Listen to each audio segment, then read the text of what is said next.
Hello दोस्तों, इस video में हम इंग्लिश का यूटेट का सेकंड पेपर जो रह गया था इंग्लिश का, वो डिस्कस करेंगे। तो चलिए स्टार्ट कर लेते हैं। ये सेकंड पेपर है उत्तराखंड टेट का जो 24/10/2024 को हुआ था। सेकंड जो लैंग्वेज है आपकी, जैसे जिसने फर्स्ट लैंग्वेज ली हो हिंदी और सेकंड लैंग्वेज ली हो इंग्लिश, तो उसके लिए ये वाला जो सॉल्व है वो मैं करा रहा हूँ। और ये देखिए सेकंड लैंग्वेज इंग्लिश होना चाहिए, ठीक है। यहाँ पे अगर आपका फर्स्ट लैंग्वेज इंग्लिश लिखा है तो उसका नहीं है ये सॉल्व, ये है जिसका सेकंड लैंग्वेज इंग्लिश है उसका सॉल्व है। तो चलिए स्टार्ट कर लेते हैं। ये पहला क्वेश्चन, ये सेट नंबर डी है, ठीक है। ये डी नंबर सेट है, तो उसके हिसाब से आप आंसर देख लीजिएगा। फर्स्ट क्वेश्चन है, instead of asking question and getting answer from her learner, a teacher gives some short text and ask her learners to frame question, her primary objective is to. जैसे इसमें कह रहा है कि अगर आप जो है बच्चों को बोलते हैं कि क्वेश्चन को लो और क्वेश्चन को आप जो है उनके टेक्स्ट के अकॉर्डिंग उनको शॉर्ट आंसर में और लॉन्ग आंसर में इन सब में सेट करो, तो इसका ये जो कहने का मतलब जो टीचर का तरीका है, इसका ऑब्जेक्टिव क्या होगा, मतलब इसका उद्देश्य क्या होगा। तो पहला है ऑप्शन आपका, take their help during examination. तो क्या एग्जामिनेशन में हेल्प करने के लिए? बिल्कुल नहीं, ठीक है। एंड सब make the learners realise the difficulty facing by the teacher preparing question paper. ये बच्चों को फेस कराने की क्या ज़रूरत है कि हम कितना एफर्ट करते हैं आपके लिए, ये देखो आप, इसलिए हम आपको काम दे रहे हैं। तो ये तो निगेटिव चीज़ है, ये भी कट हो गया। Enhance the learner analytic and critical thinking, ये जो ऑप्शन है ये आपका सही होगा। लास्ट है, train the learner as good question paper setter. तो ये तो बिल्कुल ऑप्शन से बात है, उनको हमको क्वेश्चन सेटर थोड़ी बनाना है, ठीक है। उनको हमको क्या करना है, उनकी क्रिटिकल थिंकिंग इम्प्रूव करनी है, जिससे वो जान पाए कि कौन से टाइप का क्वेश्चन को हम शॉर्ट में रख सकते हैं, किस टाइप के क्वेश्चन को हम लॉन्ग क्वेश्चन में रख सकते हैं, किसको 1 नंबर में रख सकते हैं, किसको 2 नंबर में रख सकते हैं। तो इसका जो सी ऑप्शन है, enhance the learners analytic and critical thinking, ये आपका सही आंसर है। नेक्स्ट हम लोग देखते हैं, thankfully I have got friends with whom I can spend my weekend. अब देखिए इसमें जो आंसर होगा उसमें आपका ए फ्यू आपका सही आंसर होगा। क्यों होगा? देखिए ए फ्यू, फ्यू, लिटिल और अ लिटिल, इन सब के बीच में आपको डिफरेंस जानना जरूरी है। ए फ्यू का मतलब होता है कि थोड़ी सी क्वांटिटी, मतलब है तो मेरे पास जैसे कुछ नंबर हैं, भले 1 हो 2 हो 3, 2-3 नंबर हैं। फ्यू का मतलब होता है कि ऑलमोस्ट नथिंग, मतलब कोई भी नहीं है, मतलब लमसम एक किसी का फ्रेंड हो। अब देखिए इसमें फ्यू फ्रेंड्स लगा है आगे, आप देखेंगे यहाँ पे एस लगा हुआ है। एस लगे होने से मतलब है कि उसके पास में वो जो है वो प्लूरल फॉर्म में, मतलब एक से ज़्यादा है, ठीक है। तो इस फ्यू में ये जो फ्यू है, इसका फ्यू का मतलब एक भी हो सकता है, क्योंकि फ्यू, सिर्फ फ्यू का मतलब होता है बहुत थोड़ी क्वांटिटी। और लिटिल वाला जो होता है ये तो नॉन लिविंग थिंग्स में आ जाता है, जैसे आपका मिल्क हो गया, इस टाइप के जो मटेरियलिस्टिक चीज़ें हैं उनके लिए लिटिल लगाते हैं। तो लिटिल तो यहाँ पे तो होना ही नहीं है, तो यहाँ पे जो आपका सही ऑप्शन है वो आ फ्यू हो जाएगा। नेक्स्ट हम लोग देखते हैं, no sooner the advertisement appeared in the newspaper then there was a rush on the booking window. तो ये जो आपका सेंटेंस है इसमें नो एरर आपका ऑप्शन सही होगा। नेक्स्ट हम लोग देखते हैं, ये आपको बनाना है एडियम। एडियम है to hit below the belt. Below the belt मतलब कहते हैं कि जैसे किसी को पैर के नीचे मारना, ठीक है। जैसे मान लो ऐसे कहते हैं कि जैसे दो लोगों में लड़ाई हो रही हो और दोनों लोगों में लड़ाई में रूल हो कि आपको पैर के नीचे नहीं, आप जैसे जो लोग प्रोटेक्शन पहनते हैं आपने देखा होगा तो वो ऊपर पहनते हैं। तो अगर युद्ध में रूल रखा गया है कि आपको कमर के नीचे नहीं मारना है, मतलब बेल्ट के नीचे, बेल्ट का मतलब है कमर के नीचे, लेकिन तब भी कोई मार दे तो इसका मतलब क्या होगा कि वो क्या करेगा, टू अटैक अनफेयरली, मतलब वो अनफेयरली अटैक कर रहा है, मतलब फेयरली रूल के अकॉर्डिंग वो अटैक नहीं कर रहा है, वो अनफेयर अटैक कर रहा है। तो इसका ऑप्शन नंबर डी सही होगा। नेक्स्ट हम लोग देखते हैं, a common development reading disorder is. तो रीडिंग डिसऑर्डर के लिए आपने वर्ड सुना ही होगा, जिसको डिसलेक्सिया बोलते हैं, ठीक है। तो ये ऑप्शन आपका बी सही होगा। Identify the current passive voice of the sentence obey me. तो ओबे मी में देखिए दिया है, I should be obeyed, let I obeyed. तो ये आपके जो दोनों पैसिव वॉइस हैं ये आपके दोनों सही हैं, तो ऑप्शन नंबर सी आपका करेक्ट आंसर हो जाएगा, जो कि है both A and B. This is the correct answer. आप नेक्स्ट हम लोग देखते हैं, the story sound phoney to means. अब देखिए इसका मतलब होता है, फोनी का मतलब होता है, ठीक है, फोनी जो वर्ड है इसका मतलब होता है कि कोई ऐसी चीज़ हम आपको बता रहे हैं जो आपको लगे कि ये सब किताबिया ज्ञान है, मतलब किताबों की बातें हैं। किताबों की बातें मतलब होता है कि वो सत्य घटना नहीं है, मतलब जो आप स्टोरी सुना रहे हो ये सिर्फ किताब में अच्छी लग रही है लेकिन रियल लाइफ में नहीं होती। तो इसका मतलब होता है कि लमसम इमेजिनरी स्टोरी, मतलब इमेजिनरी मतलब फॉल्स स्टोरी। तो फॉल्स स्टोरी में क्या हो जाएगा, ट्रू स्टोरी। ट्रू मतलब जैसे सत्य घटना पे आधारित है, मतलब ये जो लिखी है बात ये एकदम सत्य है। तो क्योंकि एंटोनिम हमसे पूछ रहा है तो फोनी का एंटोनिम क्या हो जाएगा, फोनी मतलब फॉल्स, फॉल्स मतलब गलत है, गलत का मक्का हो जाएगा सही हो जाएगा। तो इसका आंसर आपका ट्रू सही आंसर हो जाएगा। नेक्स्ट हम लोग देखते हैं, fill the blanks, you like to have tea और कॉफ़ी। तो इसमें आपका वुड जो होगा आपका करेक्ट आंसर हो जाएगा, would you like to have tea और कॉफ़ी। नेक्स्ट हम लोग देखते हैं, इसमें हम लोगों को क्या करना है, इनडायरेक्ट स्पीच जो है बतानी है। दोस्तों एक रिक्वेस्ट है आपसे आगे बढ़ने से पहले, प्लीज़ दोस्तों अगर आपको वीडियो ये अच्छी लगती है, मैंने प्रीवियस भी वीडियो बनाई हुई हैं मैथ्स की और साइंस की, तो अगर आपको वीडियो अच्छी लग रही है, कंटेंट अच्छा लग रहा है तो प्लीज़ मतलब वीडियो को लाइक कर सकते हैं, चैनल को सब्सक्राइब कर सकते हैं। He said what A cold day, ठीक है। अब इसका हमको क्या बनाना है, इनडायरेक्ट स्पीच। अब आपको पता है कि ये जो सेंटेंस है एक्सक्लेमेटरी सेंटेंस है, तो एक्सक्लेमेटरी सेंटेंस में कभी भी आस्क्ड नहीं लगेगा, ठीक है, हमेशा एक्सक्लेम्ड लगेगा। तो और देखिए, और वॉट ए कोल्ड डे, अब ये जो कह रहा है वॉट ए कोल्ड डे कोई सरप्राइज थोड़ी है, ठीक है। कोल्ड डे मतलब सर्दी का दिन चल ही रहा है, तो ये कोई सरप्राइज थोड़ी, सरप्राइज तो मतलब अचानक आता है कि किसी को एक्सपेक्टेशन ना हो उस चीज़ की आने की और वो अचानक आ गया हो। तो उसका जो ऑप्शन होगा वो डी ऑप्शन करेक्ट होगा, he claim that it was a very cold day. Second हम लोग देखते हैं, a language classroom with special need ideally.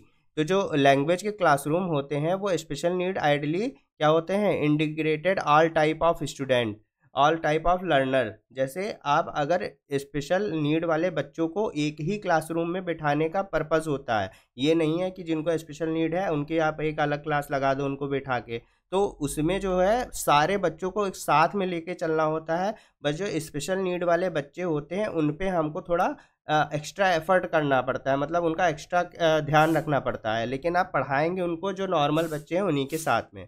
Next हमारा पैसेज देखते हैं, ये आपका पैसेज है एन ओल्ड स्फेयर शेपार्ड वाला। तो इसका हम लोग पहला क्वेश्चन देखते हैं, the fairy wanted to marry shepherd because.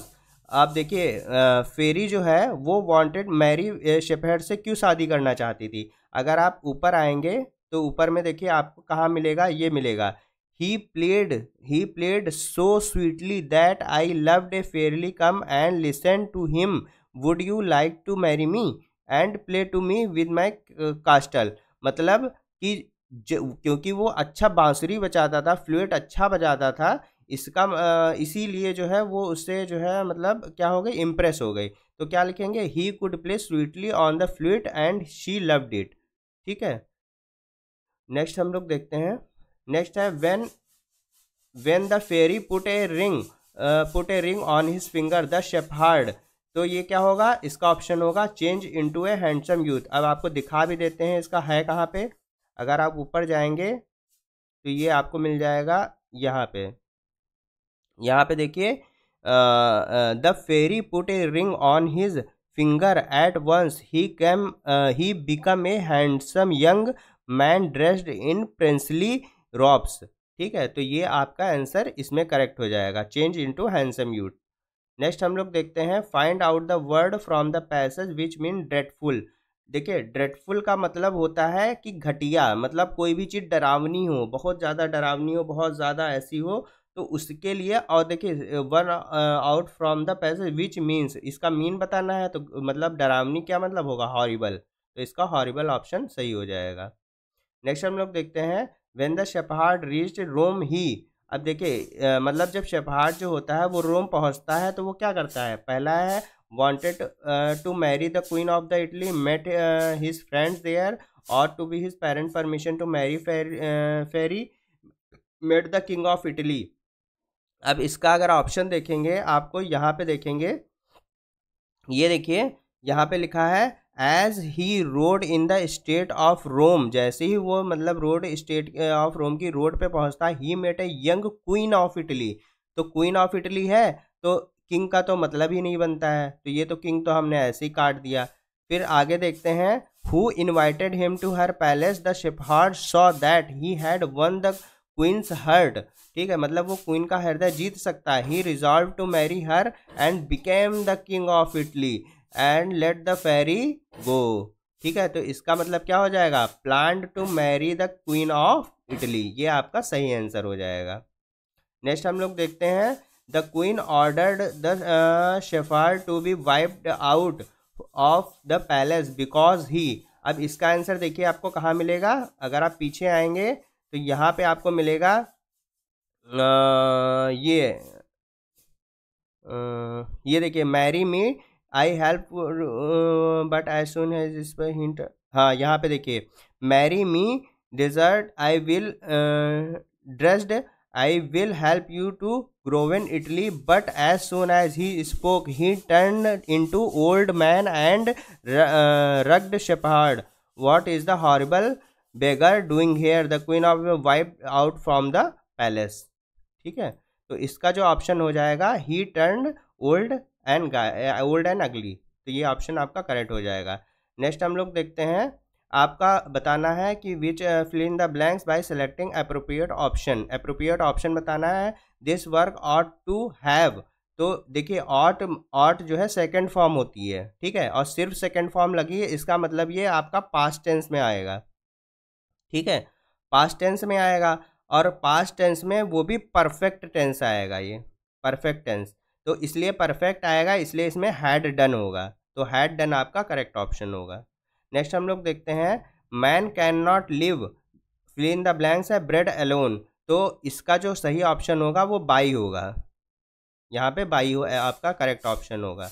Next हम लोग देखते हैं, point out the figure of speech in the following sentence. अब इसमें देखिए फिगर ऑफ स्पीच बतानी है, क्या है, here the smell of the blood still all the perfume of Arabia will be sweeten this little hand.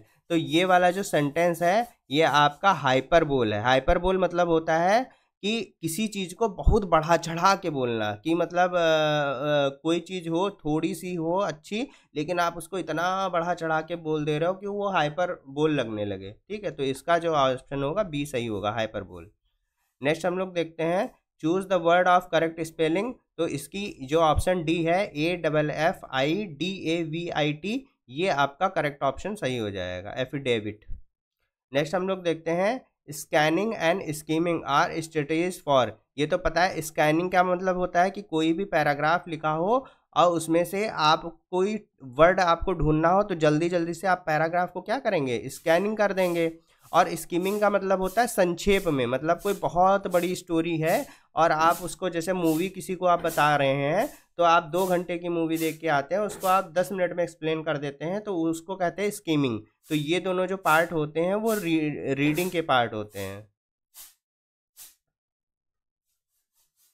ठीक है, next हम लोग देखते हैं, नेक्स्ट है आपका, यहाँ पे देखिए सिनोनिम बताना है। ठीक है, in the following sentence choose the synonym synonym to the underline word. देखिए, they were totally unaware of the impending disaster. मतलब इम्पेंडिंग डिजास्टर मतलब वो क्या है, टोटली अनअवेयर है जो डिजास्टर आने वाला है, तो इसका जो सिनोनिम्स होगा वो इमिनेंट होगा। ये ऑप्शन सी आपका सही ऑप्शन हो जाएगा। नेक्स्ट हम लोग देखते हैं, the primary objective of using role play.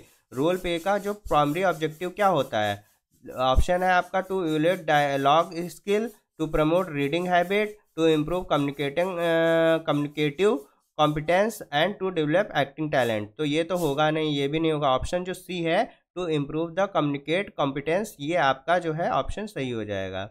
Next हम लोग देखते हैं, इसमें आप क्या करना है, select the correct alternative which can be substitution for the given sentence. ठीक है, यहाँ पे देखते हैं, a person who think only about himself and not about other.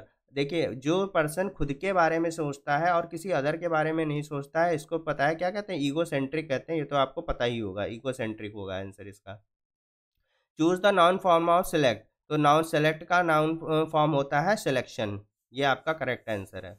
Next हम लोग देखते हैं under constructivist approach to language learning learners encourage to, जो कंस्ट्रक्टिविस्ट होता है, जैसे आपको पता होगा जो ग्रीन प्याजे थे वो हमारे कंस्ट्रक्टिविस्ट थे, ठीक है। तो वो क्या करते हैं, ठीक है, आपका discover the rule of grammar from example, मतलब आपको जो ग्रामर पढ़ानी है वो ग्रामर आपको जो है सिर्फ एग्जाम्पल के प्रोसेस के थ्रू पढ़ानी है, ठीक है, एग्जाम्पल के थ्रू पढ़ानी है, बाकी किसी के थ्रू नहीं। तो इसका ऑप्शन जो ए होगा वो ऑप्शन आपका करेक्ट हो जाएगा। नेक्स्ट हम लोग देखते हैं, ये जो आपका ये है आपका पैसेज आ रहा है, ठीक है, ये आपका पैसेज है, पैसेज देखते हैं नेक्स्ट करके। पहला ऑप्शन है how can international understanding to be ought at a school level, तो ये जो पहला है कि सब्जेक्ट सारे सब्जेक्ट होने चाहिए, by giving numerical opportunity to the student, by combining the subject content with the curriculum, ठीक है। तो इसका ऑल ऑफ दिस जो होगा वो करेक्ट आंसर आपका हो जाएगा। सेकंड आपका देखते हैं which phrase of the from the passage means combined with the curriculum, तो ये जो है आपका इसमें ऑप्शन नंबर सी आपका करेक्ट आंसर हो जाएगा, वोमेन इनटू द करिकुलम।